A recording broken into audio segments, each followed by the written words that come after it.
Hello friends, welcome back to my YouTube channel genius English talk. So आज हम और एक इंटरेस्टिंग स्टोरी लेके आए हैं। बहुत शॉर्ट एंड इजी स्टोरी लेके आए हैं। नाम आप यह देख सकते हैं, certain things cantt be hidden. तो बने रहिए हमारे साथ, हम जल्दी उसको कंप्लीट कर लेंगे। पैराग्राफ वाइज मीनिंग आपको बताएंगे, सेंटेंस का मीनिंग्स कैसा उठाया जा सकता है ये भी आपको बताते हुए चलेंगे। एंड उसके साथ साथ वर्ड बाय वर्ड का मीनिंग आपको बताते हुए चलेंगे। आप सिर्फ मेरे साथ थोड़ी देर बने रहे, पेशेंटली बने रहे एंड अटेंटिव रहे, ताकि कैसा मीनिंग्स उठाया जा सकता है ये थोड़ा ख्याल रख के, ध्यान रख के। ठीक है, चले शुरू करते हैं हमारा स्टोरी। ठीक है, फर्स्ट जो टाइटल है हमारा, certain things cantt be hidden. देखो, सर्टेन का मीनिंग होता है निश्चित। निश्चित कोई काम है तो उसको सर्टेन कहते हैं। और एक मीनिंग होता है कुछ। ठीक है, समवॉट जिसे कहते हैं कुछ। थिंग्स होता है चीजें, कैंट बी हिडन। हिडन आया हाइड से, HID, हाइड मतलब छिपाना। ठीक है, हिडन होता है छिपा के रखना। ठीक है, तो सर्टेन थिंग्स यहाँ कुछ का मीनिंग देगा। ठीक है, कुछ चीजें, सर्टेन थिंग्स कुछ चीजें, कांट बी हिडन मतलब छिपाई रखी नहीं जा सकती। ठीक है, कुछ चीजें क्या होता है, छिपाई नहीं जाती, मतलब ऐसे ही अपने आप ही वो बाहर निकल लाता है, छिपा कर नहीं रखा जाता। तो उसका रिलेटेड स्टोरी है, हम स्टोरी को देखें। ठीक है, फर्स्ट पैराग्राफ से आप देखें। Once upon a time there was a trader who had a large flock of goats। यहाँ सेंटेंस होता है हमारा। वंस अपॉन ए टाइम का मतलब होता है एक बार। ठीक है, अगर वंस अपॉन ए टाइम ना कह के अगर आप सिर्फ वंस कहे कि once there was a trader तो भी हो जाएगा। ठीक है, एक बार एक ट्रेडर था। ठीक है, देयर वाज ए ट्रेडर मतलब होता है व्यापारी, जो बिजनेसमैन होता है उसको ट्रेडर कहते हैं। TRADE, ट्रेड मतलब व्यापार। ठीक है, बिजनेस, ट्रेडर हो गया बिजनेसमैन, व्यापारी, जो लोग व्यापार करते हैं। ठीक है, तो व्यापार हो गया। एक ट्रेडर था। ठीक है, एक व्यापारी था। Who had a large flock of goats, जिसके पास था। हु हैड मतलब जिसके पास था। A large flock of goats, flock होता है झुंड, गोट्स होता है बकरियां, लार्ज होता है बहुत बड़ा। ठीक है, बहुत बड़ा बकरियों का एक झुंड था। ठीक है, मतलब क्या हो गया, जिसके पास बहुत सारे बकरियां थे। ठीक है, तो सेंटेंस का मीनिंग क्या हो गया, वंस अपॉन ए टाइम, एक बार, देयर वाज ए ट्रेडर, एक बिजनेसमैन था, एक व्यापारी था। Who had a large flock of goats, जिसके पास बहुत बड़ा बकरियों का एक झुंड था। ठीक है, अब आता है सेकंड सेंटेंस देखे। People used to come from distant and near by places to buy goods from him. People जो होते हैं लोग, यूज्ड टू कम मतलब आते थे, COME कम मतलब आना, लेकिन use to come, use to एक फ्रेज है, देखो, यूज्ड एंड साथ में टू, यूज टू तब आता है कि लोग पहले आते थे अब नहीं आते। ठीक है, यूज टू कम मतलब लोग आते थे उसके पास, फ्रॉम डिस्टेंट बहुत दूर दूर से। ठीक है, बहुत दूर दूर से, and near by, and near by होता है पास। ठीक है, पास से ही आते थे, दूर से ही आते थे। प्लेसेस मतलब जगह। टू बाई किस लिए आते थे, बाई का मतलब होता है खरीदना, BUY, बाई का मतलब होता है खरीदना। टू बाई मतलब खरीदने के लिए, गोड्स होता है बकरिया, फ्रॉम हिम उसके पास से। ठीक है, हिम मतलब उसके पास से। ठीक है, तो सेकंड पैराग्राफ का मीनिंग क्या हो गया, people use to come from distant and near by places, लोग आते थे बहुत दूर से, एंड पास से, प्लेस मतलब जगह। ठीक है, दूर के जगह से, दूर जगह से, दूर दूर से, एंड पास से, टू बाई खरीदने के लिए, गोड्स मतलब बकरियां, फ्रॉम हिम उसके पास से। ठीक है, अब क्या हुआ, यहाँ थर्ड दिया गया, थर्ड नहीं होगा, THUS होगा। ठीक है, यहाँ D के जगह S होगा। ठीक है, डज मतलब इसलिए। ठीक है, the trader was earning a lot from his trade, वो जो ट्रेडर था, वो जो व्यापारी था, वॉज अर्निंग, अर्न मतलब क्या करना, कमाना। ठीक है, EARN मतलब कमाना। ठीक है, वॉज अर्निंग मतलब वो कमा रहा था, ए लॉट होता है बहुत ज्यादा, फ्रॉम हिज ट्रेड अपने बिजनेस से। ठीक है, उस लाइन का मीनिंग क्या हो गया, दस इसलिए, द ट्रेडर ये व्यापारी, वाज अर्निंग वो कमा रहा था, ए लॉट बहुत ज्यादा, फ्रॉम हिज ट्रेड उसके व्यापार से। ठीक है, अब आता है हमारा सेकंड पैराग्राफ, उस paragraph, he had also employed a goatherd who drove the flock to a pasture in the morning and after sunset drove them back and shut them up in the fold. ये हो गया. He had also employed. उसने क्या किया? उस व्यापारी ने also employed. ठीक है, एम्प्लॉयड होता है किसी को रखना, काम में रखना. ठीक है, ही हैड ऑल्सो, हैड आया मतलब वो बहुत पहले की बात चल रहा है इसलिए आया है कि ही हैड, ये ऑक्सिलियरी वर्ब है. ठीक है, ही हैड ऑल्सो एम्प्लॉयड, उसने काम में रखा किसको? ए गोट हार्ड, एक बकरी चराने वाले को. ठीक है, गोट हार्ड होता है बकरी चराने वाला. ठीक है, हु ड्रोव, जो क्या करता था, जो मतलब कौन? वही गोट हार्ड, वही बकरी चराने वाला. ड्रोव मतलब लेके जाता था. देखो ड्राइव से, DRIVE, ड्राइव मतलब चलाना. ठीक है, जैसे ड्राइवर होते हैं गाड़ी चलाते हैं. ठीक है, ड्राइव मतलब चलाना, ड्राइव से आता है ड्रोव मतलब चला के ले जाता था, मतलब बकरियों को लेके जाता था. ठीक है, the flock, drove the flock, किनको लेके जाता था? उस झुंड को. फ्लॉक मतलब झुंड, बकरियों के झुंड को. टू ए पेस्चर, कहाँ लेके जाता था? पेस्चर होता है जहां बकरियां जाकर मतलब ऐसे फील्ड में खाते हैं. ठीक है, बकरी चराने की जगह जो होता है उसको पेस्चर कहते हैं. ठीक है, इन द मॉर्निंग, कब मतलब सुबह में, इन द मॉर्निंग सुबह में. And after sunset, and after का मतलब होता है बाद, सनसेट होता है सूरज ढलने के बाद, जिसे सूर्यास्त कहते हैं. ठीक है, सूरज ढलने के बाद क्या करता है? ड्रॉप देम, फिर उनको लेके आता है. ड्रॉप मतलब फिर चला के लेके आता है उन बकरियों को. बैक मतलब वापिस. ठीक है, वापिस लेके आता है कहाँ? उनके घर. एंड शट मतलब बंद कर देना, देम उन लोगों को, shut them up in the fold. Fold क्या हो गया? बकरी रखने की जगह, जिसे वेड़शाला कहते हैं. वेड़ बकरियां जहां रखा जाता है वहां उसको फोल्ड कहते हैं. ठीक है, अब ये हमारा उस पैराग्राफ हो गया. ठीक है, लास्ट लाइन को एक बार देख लेते हैं सेंटेंस को. ही हैड ऑल्सो एम्प्लॉयड, तो उसने मतलब उस व्यापारी ने ऑल्सो एम्प्लॉयड, एक काम में रखा एक आदमी को. किसको रखा? एक गोट हार्ड, एक बकरी चराने वाले को. Who drove the flock to a pasture in the morning, जो उन बकरियों को, झुंड को लेके जाता था. पेस्चर में मतलब बकरी चराने की फील्ड में ले जाता था. इन द मॉर्निंग सुबह में. एंड आफ्टर सनसेट, एंड सूरज ढलने के बाद. ड्रॉप देम बैक, उन लोगों को मतलब झुंड को लेके वापस ले आता था. एंड शाट देम आप मतलब उनको बंद कर देता था. इन द फोल्ड, एक वेड़शाला में. ठीक है, ये पैराग्राफ हमारा हो गया. ठीक है, अब आते हैं हमारे सेकंड पैराग्राफ में. देखिए उसको अच्छे से. वन डे, एक दिन, the goatherd was about to drive the flock back home as usual when he saw that some goats had strayed aside. देखो एक दिन क्या हुआ?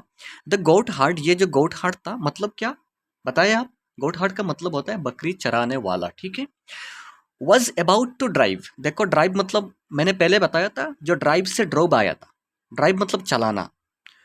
वॉज अबाउट टू जब आता है ये एक फ्रेज है, मतलब क्या होता है? किसी काम करने ही वाले हैं आप, तब कहते हैं about to do, about to drive. ठीक है, वो चलाने ही मतलब वापस ला के मतलब लाने ही वाला था उन फ्लॉक को, उन झुंड को. बैक होम मतलब घर, घर वापस ले लाने ही वाला था. एक दिन क्या हुआ? वो जो बकरी चराने वाला था वो अपने झुंड को, बकरियों के झुंड को वापस घर लाने ही वाला था.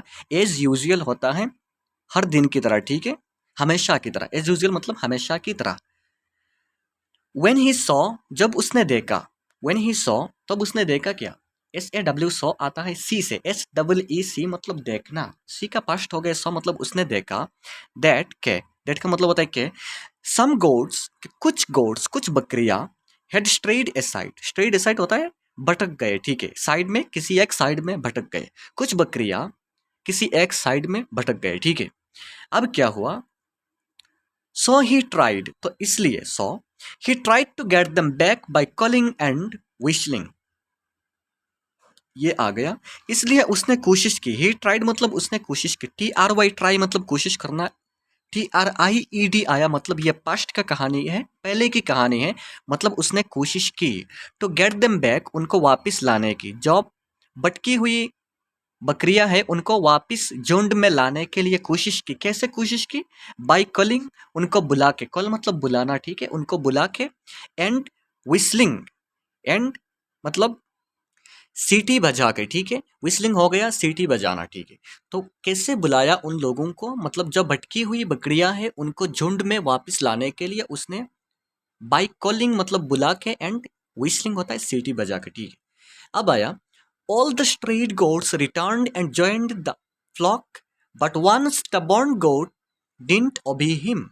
ये हो गया जो ऑल द स्ट्रेट गोट्स, जितने सारे भटकी हुई गोट्स है, स्ट्रेट गोट्स मतलब भटकी हुई बकरियां हैं, वो रिटर्न्ड हो गए, वापस आ गए। रिटर्न होना मतलब वापस आ जाना, ठीक है। एंड जॉइंट आके ज्वाइन कर लिया, ठीक है, फिर मिल गए। ज्वाइन होना मतलब फिर मिल गए द फ्लॉक उन झुंड के साथ। बट क्या हुआ, वन स्टबॉर्न गोट, एक स्टबॉर्न गोट था जो डिडंट ओबे हिम। ओबे मतलब बात मानना, ठीक है।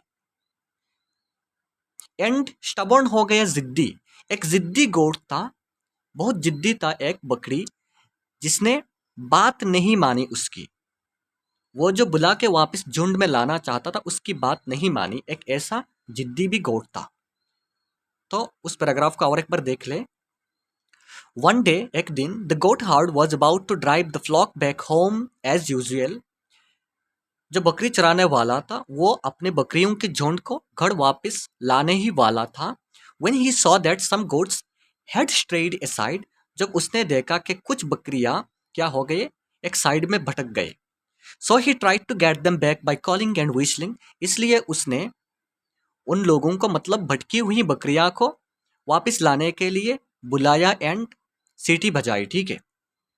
All the strayed goats returned and joined the flock, but one stubborn goat didn't obey him. तो जितने सारे भटकी हुई बकरियां थे वो फिर आके अपने फ्लॉक में मतलब झुंड में शरीक हो गए, मिल गए।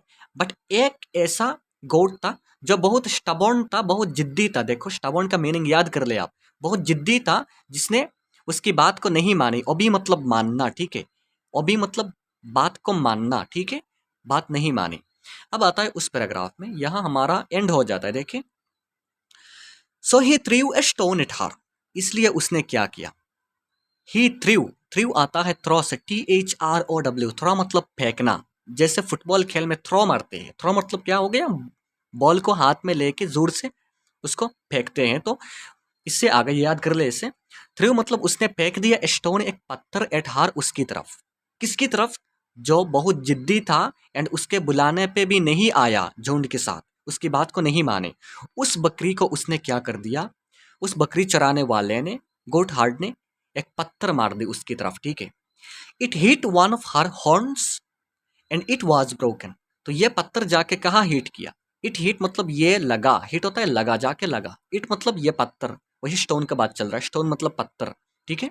It hit one of her horns, उसकी एक सींग में लगा। हॉर्न्स, HORN, हॉर्न मतलब होता है सींग, ठीक है। बकरियों का जो सींग होता है उसको हॉर्न कहते हैं। तो वन ऑफ हर हॉर्न्स मतलब उसके जो हॉर्न्स थे, दो हॉर्न्स, उसमें से एक में लग गया, ठीक है, वो पत्थर जाके। And it was broken, and ये क्या हो गया, ये टूट गया। ब्रोकन आया ब्रेक से, BREA के, ब्रेक मतलब टूट जाना, ठीक है। ब्रेक का पास्ट हो गया ब्रोकन, मतलब पास्ट पार्टिसिपल हो गया यहाँ, ब्रोकन मतलब ये टूट गया, ठीक है। उसके बाद क्या हुआ, the goat hard goat scared and begged the goat not to tell anything about it to the trader. अब जब ये टूट गया एक सिंग, तो द गोट हार्ट जो था बकरी चराने वाला, वो गोट स्केयर्ड, वो बहुत डर गया, ठीक है। SCARED, स्केयर्ड मतलब डर जाना। स्केयर्ड का और एक सिनोनिम होता है फ्राइटेंड। गॉट फ्राइटेंड मतलब वो डर गया, ठीक है। स्केयर्ड भी कह सकते हैं, फ्राइटेंड भी कह सकते हैं। अगर आप दूसरे स्टोरीज को देखें हमारे चैनल्स पे, तो देखेंगे किसी का मतलब डराने का मतलब, डरने का मतलब जो होता है वो फ्राइटेंड आया है इंग्लिश में, ठीक है। तो यहाँ स्केयर्ड आया, बहुत सारे सिनोनिम्स होता है। अगर आप स्टोरीज को ऐसे ही देखते रहे तो बहुत सारा सिनोनिम्स आपको याद आता रहेगा, ठीक है। तो गॉट स्केयर्ड मतलब वो डर गया। एंड बेग्ड, बेग्ड होता है भीख मांगना, उसके पास मतलब भीख मांगा, द गॉड उसके पास, के नॉट टू टेल एनीथिंग, कि कुछ मत कहो, अबाउट इट उसके बारे में, टू द ट्रेडर उस व्यापारी को। मतलब क्या हो गया, जब एक सिंग टूट गया तो ये बेचारा बहुत डर गया, ठीक है। डर के उस बकरी के पास जाके भीख मांगा, खैर भाई तू जाके उस ट्रेडर को, व्यापारी को मत बता के मैंने तुझको एक पत्थर मारा और तेरा एक सिंग जो था उसको मैंने तोड़ दिया, ठीक है, तोड़ दिया। तो अब हो गया ये, but he was silly because the horn it self would have revealed the reality. But वो क्या था, वो बकरी चराने वाला बहुत सिली था। सिली होता है मूर्ख, बहुत मूर्ख था। कारण क्या है, बिकॉज होता है कारण। द हॉर्न इटसेल्फ, ये जो सिंग था, ये जो सिंग था, ये इटसेल्फ, इटसेल्फ होता है खुद ही, रिवील कर देता था। रिवील होता है सामने ले आना। ये टूटा हुआ सिंग सामने ऐसे ही रिवील कर देता, सामने ले आता। तो द रियलिटी, द असलियत। असलियत क्या होता है, मतलब रियलिटी जो होता है उसको असलियत कहते हैं, ठीक है। क्योंकि ये सिंग टूटा हुआ है, अगर वो बकरी जाके मालिक को नहीं भी बताया तब भी मालिक ये पहचान लेगा कि ये तो सिंग टूटा हुआ है, जरूर इसने उसको पत्थर मारा है, ठीक है। तो ये हो गया हमारा कहानी। उस पैराग्राफ का और एक बार देख लेते हैं। सो ही थ्रीव अ स्टोन एट हर, इसलिए उसने एक पत्थर मार दिया उस बकरी को, ठीक है। And it hit one of her horns and it was broken, ये जाके उसके एक सिंग पर लगा एंड ये सिंग क्या हो गया, मतलब टूट गया। The goat hard got scared and begged the goat not to tell anything about it to the trader, ठीक है। तो गोट हार्ट जो था बकरी चराने वाला, वो डर गया था, ठीक है। एंड भीख मांगी उस बकरी के पास कि अरे भाई तुम जाके ट्रेडर को, मतलब व्यापारी को मत बताओ उसके बारे में। But he was silly, but वो बहुत क्या था, मूर्ख था। बिकॉज कारण है, the horn itself would have revealed the reality, क्योंकि वो सिंग खुद ही असलियत सामने ले आती थी, ठीक है। रिवील्ड मतलब हो जाना, मतलब किसी छुपी हुई चीज को सामने ले आना, उसको रिवील कहते हैं, ठीक है, सामने ले आना, ठीक है। एंड रियलिटी होता है जो असलियत है, ठीक। ये था हमारा स्टोरी, हमने उसको अच्छे से अच्छी तरह समझाने की कोशिश की। फिर भी कोई मिस्टेक हो जाए तो माफ़ी चाहता हूँ। उस जैसे स्टोरीज को आप देखते रहें, पढ़ते रहें, उससे सीखते रहें। हम आपको सिखाने की कोशिश करते हैं, बहुत सारा ट्राई करते हैं। हम भी उस जैसे स्टोरीज से बहुत सारी चीज़ें सीखते हैं। ऐसा नहीं है कि हम सब चीज़ हमने सीख ली। हम जैसे जैसे स्टोरीज पढ़ते हैं, वीडियो बनाने के लिए प्रैक्टिस करते हैं, तब जाके बहुत ऐसा न्यू वर्ड्स हमको भी मिलता है जो जिसको हम मतलब पता नहीं था, तो हम भी सीखते हैं। तो आप भी हमारे साथ कंसिस्टेंटली बने रहें, मतलब लगातार उस जैसे वीडियोस को देखते रहें, तब जाके ग्रेजुअली आपका भी इम्प्रूव होगा उस लैंग्वेज में, ठीक है। लाइक शेयर कमेंट करके जरूर बताएं वीडियो कैसा हुआ, एंड अपने फ्रेंड्स के साथ शेयर करें जो बिगिनर्स हैं, इंग्लिश को सीखना चाहते हैं पहले से, उनके साथ शेयर करें, बहुत फ़ायदा होगा। एंड बने रहें हमारे साथ। चले मिलते हैं नेक्स्ट वीडियो पे। Thank you very much.